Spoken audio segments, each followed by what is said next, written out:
Hello friends, welcome to class 44 of my video series Mathematics for Machine Learning. Today I'll be talking on k-means clustering. It's a unsupervised learning method. There is no target variables. Say we are in a bivariate setup and we have several data points.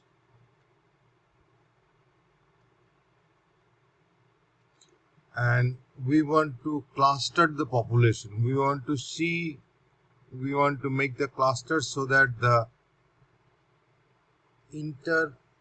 intra-cluster variation is small, but inter-cluster variation is large. So we want to draw some clusters in the variable. It's used in many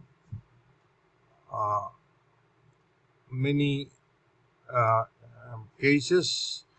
So the standard algorithm says consider a p-dimensional multivariate dataset where each record or each row is a point in a p-dimensional space. We are talking about p equal to 2. The example we are showing, we are in 2 dimensions. Need to have a predefined value of k. That's the most critical where most criticism goes against k-means clustering. K-means clustering, we have to pre-specify the number of clusters k equal to 2, 3, 5. We have pre-specified the numbers. However, there are several techniques to guess the number of probable clusters in the data. But for k-means clustering, the value of k is pre-specified. Start with k records. So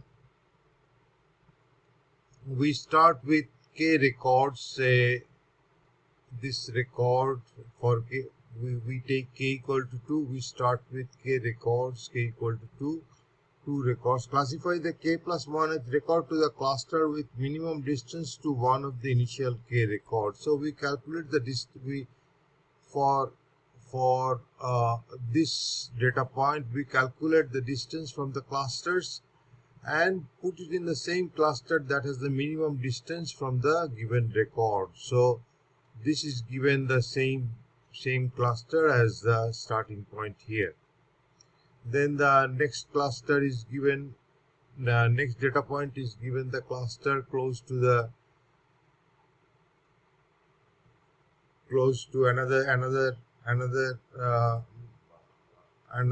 selected point, and this process continues until we finish all the data. And once we finish the data, we got 2 clusters, and we calculate the centroid of the data, and then redo the clustering, and we repeat the process until the centroid becomes stable. So once the centroids are stable, we call the clustering is complete, and we get 2 clusters in this 2-dimensional data. So that is the algorithm. Classify k plus 1th record to the cluster with minimum distance to one of the initial k records. Calculate the k means of the clusters.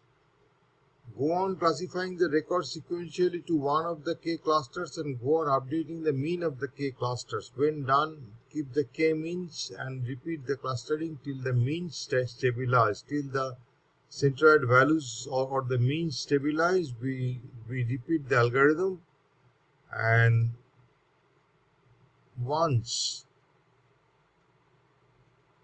the means become stable, we say our clustering is complete and we get k clusters in our data.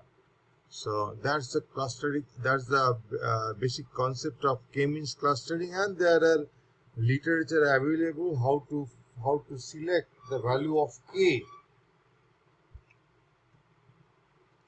How to select the value of k for bivariate population, we can draw pictures. But when the dimension goes more than 2, we can't draw pictures. We can have some idea that we need. Suppose there are 200 records and we need 3 clusters. So We start with 3 points and go on clustering the entire data set and go on updating the means of the cluster, and once the means of the clusters become stable, we stop the clustering. So that is the method. For Python code, we start with for sklearn.cluster import k-means, model equal to k-means and cluster equal to 5. We give the value of k, number of clusters equal to 5 dot feed data.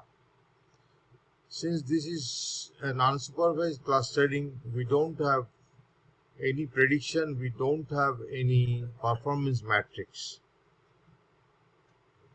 For R, we use the library cluster R.